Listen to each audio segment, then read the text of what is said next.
क्या हमारे जीवन की हर घटना पहले से तय होती है, या हम अपने कर्मों से अपना भविष्य खुद बनाते हैं? यह सवाल हर इंसान के मन में कभी न कभी आता है। आज हम समझेंगे कर्म और भाग्य को 4 प्रमुख आध्यात्मिक परंपराओं, हिंदू धर्म, बौद्ध धर्म, जैन धर्म और इस्लाम के दृष्टिकोण से। हिंदू धर्म के अनुसार कर्म, जो हम करते हैं, और भाग्य, जो हमें मिलता है, गहरे जुड़े हैं। भागवत गीता में श्री कृष्ण कहते हैं, कर्म करो, फल की चिंता मत करो। हमारे पिछले जन्मों और इस जन्म के कर्मों का योग ही हमारा भाग्य बनता है।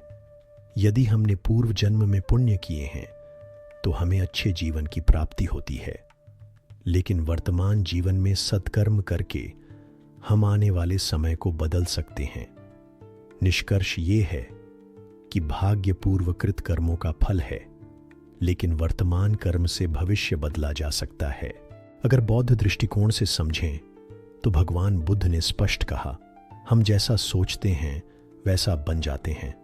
बौद्ध धर्म भाग्य को कोई दैवीय चमत्कार नहीं मानता। हर कर्म का परिणाम निश्चित होता है, इसे ही कर्म नियम कहते हैं। कोई ईश्वर नहीं जो भाग्य लिखता है, हम स्वयं अपने जीवन के रचयिता हैं। बौद्ध धर्म के अनुसार जीवन का हर क्षण नया अवसर है। वर्तमान कर्म ही भविष्य का भाग्य तय करते हैं। जैन दर्शन में कर्म एक सूक्ष्म द्रव्य है जो आत्मा से चिपकता है। यह आत्मा को मोक्ष से दूर करता है। अच्छे कर्म से सुख की प्राप्ति होती है, बुरे कर्म से दुख की। आत्मा पर चढ़े कर्मों की परत को ही भाग्य कहते हैं। जैन धर्म कहता है कि तपस्या, संयम और ध्यान से हम इन कर्मों को समाप्त कर सकते हैं। जैन धर्म की माने तो कर्म ही भाग्य है और आत्मशुद्धि से भाग्य बदला जा सकता है। इस्लाम में तकदीर यानी भाग्य को अल्लाह की योजना माना गया है, लेकिन इंसान को कर्म करने की पूर्ण स्वतंत्रता दी गई है। कुरान कहता है, हर इंसान अपने कर्मों के लिए जवाबदेह है। अल्लाह को सब कुछ पहले से पता है, लेकिन वह हमें अच्छे बुरे में से चुनने की आजादी देता है।